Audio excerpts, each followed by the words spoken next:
శక్తి media ప్రేక్షకులకు నమస్కారం. నేను మీ జర్నలిస్ట్ విక్రమ్.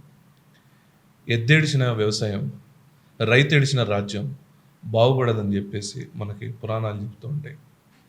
అలాంటి రైతుల్ని నయావంచన చేస్తుంది ప్రజెంట్ ఉన్న కాంగ్రెస్ ప్రభుత్వం.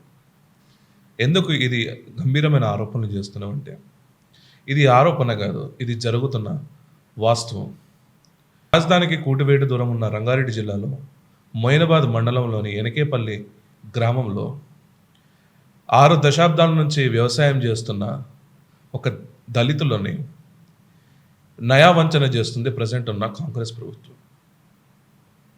వీరు గత 15 రోజుల నుంచి అక్కడ నిరసన తెలుపుతున్నా కూడా ఇప్పటి వరకు అక్కడ అధికారులు స్పందించకపోవడం నిజంగా దౌర్భాగ్యమైన సిచ్యువేషన్ ఇది. గ్రామ రాజ్యం అంటే రైతు రాజ్యం అని చెప్పేసి వీరు ఎవరైతే రేవంత్ రెడ్డి గారు అండ్ అక్కడ మంత్రులు ఎవరైతే ఉన్నారో వారు ప్రగల్భాలు పలుకుతూ ఉంటారు వేదికల మీద. మేము రైతులకు అది చేసాం ఇది చేసాం అనేసి మాట్లాడతారు. పార్లమెంట్లో ఉన్న లీడర్ ఆఫ్ అపోజిషన్ కూడా సంవిధానం పట్టుకొని దళిత్కి అన్యాయం జరుగుతుందని చెప్పేసి మాట్లాడుతూ ఉంటాడు.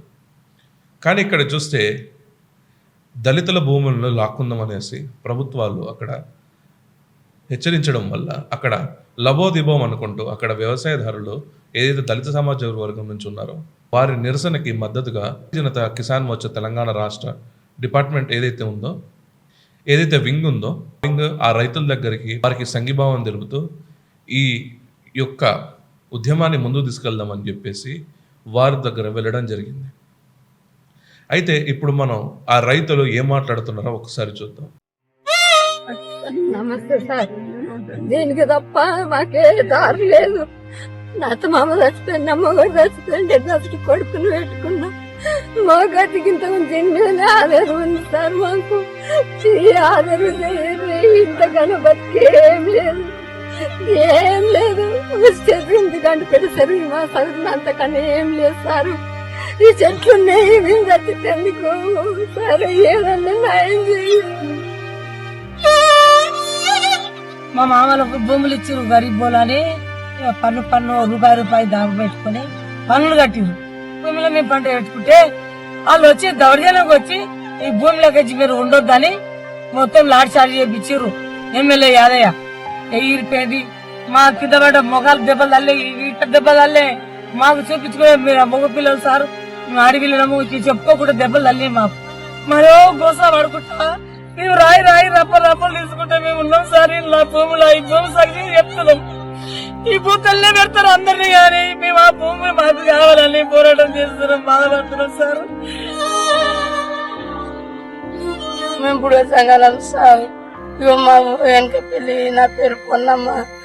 మేము ఇదే భూమి చేసుకుంటే కింద ఉంటే ఆయన కాలయాల వచ్చి పూజ చేసి గుంతో తోడి గుమ్మడికాయలు అవన్నీ కొట్టి మమ్మల్ని అన్యాయం చేసి భూమి అంటాడు నాయన కలుపు ఇదంతా చూస్తుంటివి. ఇంత అవుతుండే ఏం చేస్తారు బతుంటివి. ఇప్పుడు గట్టిగా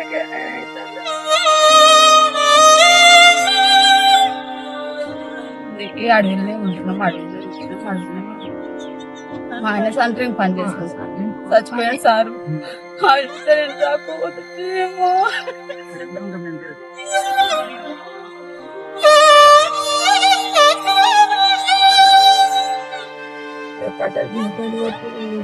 కాలు పట్టి గుంజులు ఇట్లా పట్టి అలా మూకుడు ఎల్లంకలు పట్టేటప్పుడు దాంట్లో చేత పట్టిస్తారు. అన్నీ పోయిపోవాలి, అన్ని చేతాడు ఎండలు పెట్టి రోడ్ల. నమస్కారం సార్. మా మామ చనిపోయిండు, మా అత్తకు కాలు తీపోయింది. ఇప్పుడు 3వ సారి. 2 ఆడపిల్లలు. ఒక పిల్లకి గిట వెళ్తే బాగుండదు, పిరిసి వస్తుంది, పడిపోతుంది. ఏ టైంలో ఎప్పుడైతుందో అది గిట తెలియదు. ఇప్పుడు నా కొడుకు 22 సంవత్సరాలు ఉంటాడు. పెళ్లి చేద్దామంటే పట్టపొలం ఉందా అని అడుగుతురు ఏ ఊరికి పోయినా. ఇప్పుడు ఏ పట్టపొలం చూపిస్తాం మేము. పిల్లలు ఒక్కరొక్కరు ఏడుస్తుంటే మా మగ పిల్లలు మా పాల మూకుంటలేదు. మేము ఎట్లా చేయాలి, మేము ఏం చూసుకొని బతకాలి. మా పిల్లలు ఏం అడుగుతారు అంటే, మమ్మీ మనం సంపాదించేది ఏం లేదు, ఎక్కడ న్యాయం ఇది ఏం జరుగుతుంది అని మమ్మల్ని అడుగుతారు. తమ్మే మీకు దండం చేస్తాము, మా భూములు మాకు కావాలి, మేము కోరుకున్నది కాదు. ఫ్రెండ్స్ చూశారు కదా ఎలా రోధిస్తున్నారో వాళ్ళు. రోదనకి కారణం ఇక్కడ ప్రజెంట్ ఉన్న ఏదైతే ముఖ్యమంత్రి రేవంత్ రెడ్డి గారు కాదా, ఇక్కడ ప్రజెంట్ ఉన్న అధికారులు వీరిపైన ఎందుకు ఇంత దాష్టికానికి పాల్పడుతున్నారు? అసలు వీరు చేసిన అన్యాయం ఏంటి? వీరు శిస్తులు కడుతున్నారంట, దానికి సంబంధించిన ట్యాక్సెస్ ఏదైతే ఉందో అవన్నీ కడుతున్నారంట. 6 దశాబ్దాల నుంచి లేని పంచాయతీ ఇతగా ఎందుకు ఈ పంచాయతీ స్టార్ట్ చేశారు? ఎవరి లబ్ధి కోసం ఇవన్నీ చేస్తున్నారు అని చెప్పేసి ఇక్కడ దళితులు వాపోతున్నారు. అయితే వీరి దగ్గరికి కిసాన్ మోర్చా టీం ఏదైతే ఉందో, తెలంగాణ రాష్ట్ర టీం శ్రీధర్ రెడ్డి గారి ఆధ్వర్యంలో వారి దగ్గరికి వెళ్ళి మాట్లాడడం జరిగిందంట. అసలు శ్రీధర్ రెడ్డి గారు ఏం మాట్లాడారో ఒకసారి మీరే చూడండి. అంటే ట్రాక్టర్ వచ్చి ఇలా ఈ పొలంలో దుక్కున్నారు, ట్రాక్టర్ తీసుకుపోయి పోలీస్ స్టేషన్ పెట్టారు. ఇక మేము గాడి పొలం అయినా ₹1000 ఎకరా వాళ్ళ అప్పుడు ఇక భూమి గుంజుకుని ఉంటే మేము 10,000 పెడితే 10 ఎకరాల పొలం వస్తున్నాయి సార్. ఎడ్లను దున్నడానికి అప్పుడు ట్రాక్టర్ లేక అప్పుడు ఇదే దీనాధారం అని చెప్పి దున్నాలంటే ఎడ్లు కానీ ఆ జమానాకు 10,000 పెట్టి 2 జోలు ఎడ్లు వేసింది సార్. నాయన పేరు ఏంటి? వెంకటయ్య, నడుకుని వెంకటయ్య సార్. ఎంతమంది మీరు? మా నాయనలు 3 సార్, వెంకటయ్య, బాలయ్య, ముగ్గురు అన్నదమ్ములు. మేము ఒక్కరికి మా వెంకటయ్య కొడుకులు 4. మీకే మీరు ఎంత సాగు చేసుకుంటారు? నాయన వేసిన అదే 2 ఎకరాలలో 4 నలుగురు ఎకరా. ఇప్పుడు ఇంకొక చిన్న ఆయనకేమో 2, ఇంకొక నాయనకి 2, 3 అన్నదమ్ములకు మేము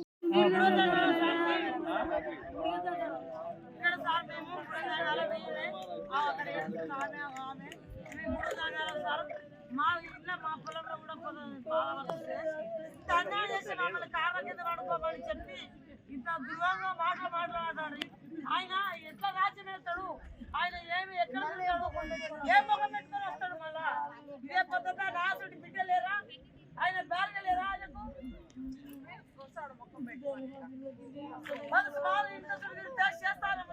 ఏం పేరమ్మా? నీ పేరేం పేరు? యాదమ్మ. ఎన్ని ఎకరాలు మీకు? ఇలా 2 ఎకరాలా? మీకు ఎంతమంది పిల్లలు?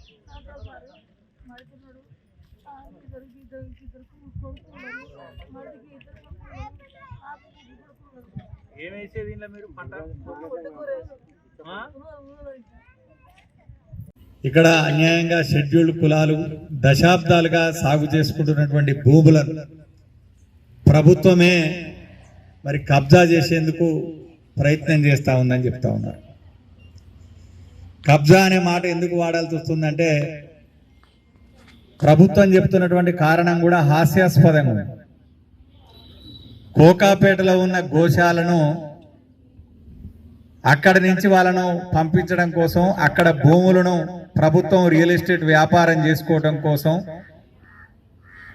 నోరు లేనోని చూసి గొంతు కోసినట్టు అమాయకపు దళితులు దశాబ్దాలుగా సాగు చేసుకుంటున్నటువంటి భూమిలోకి మేము గోశాలను మారుస్తున్నాం అని చెప్పడం అంటే ఎంత దుర్మార్గమో మనం ఆలోచించాల్సినటువంటి అవసరం ఉంది.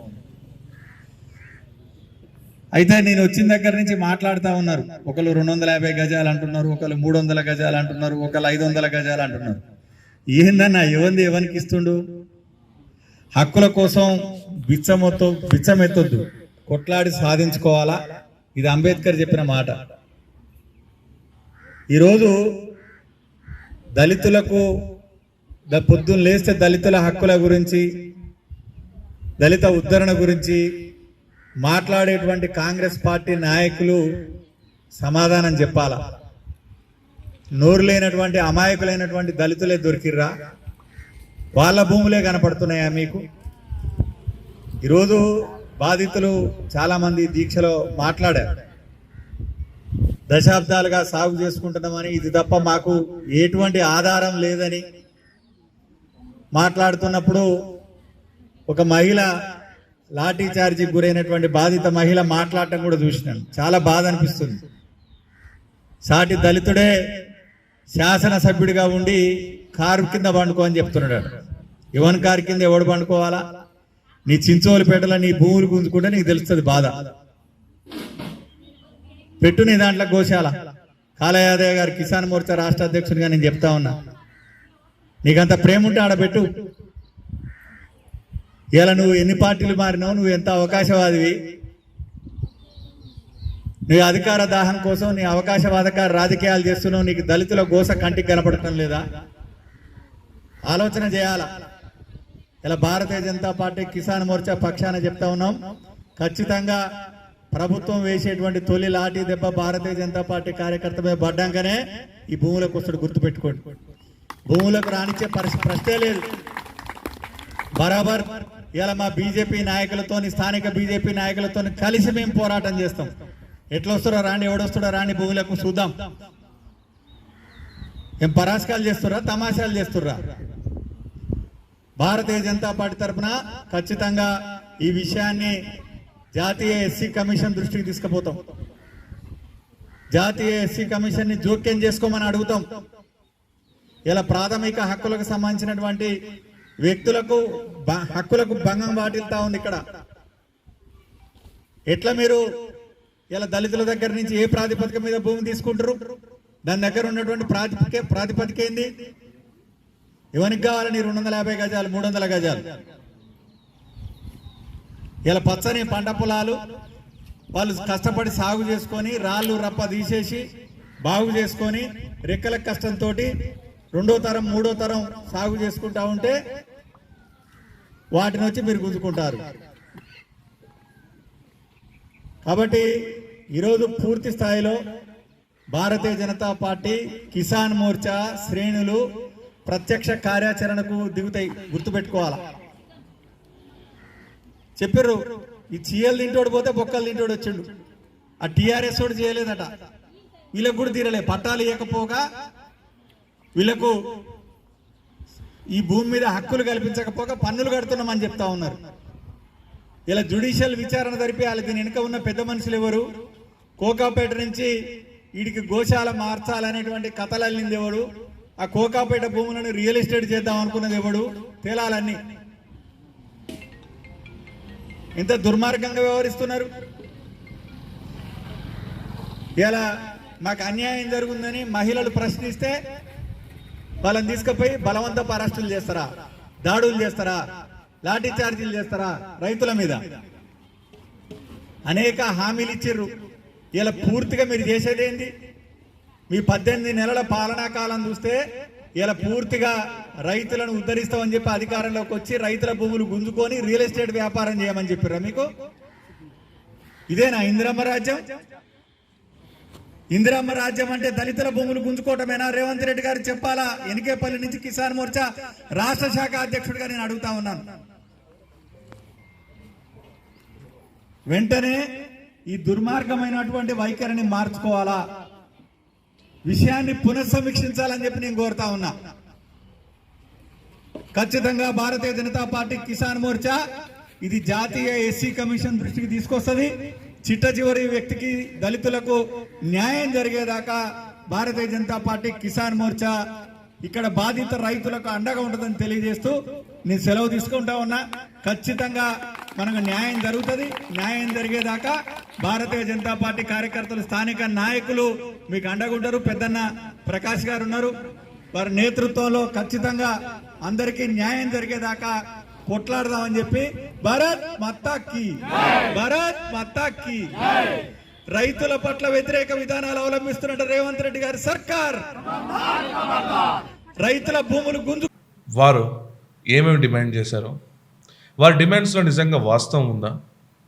అసలు రైతులని నయామంచన చేస్తున్న ఈ కాంగ్రెస్ ప్రభుత్వం మీ అభిప్రాయాలు ఏంటి? కామెంట్స్ రూపంలో కింద చెప్పగలరు.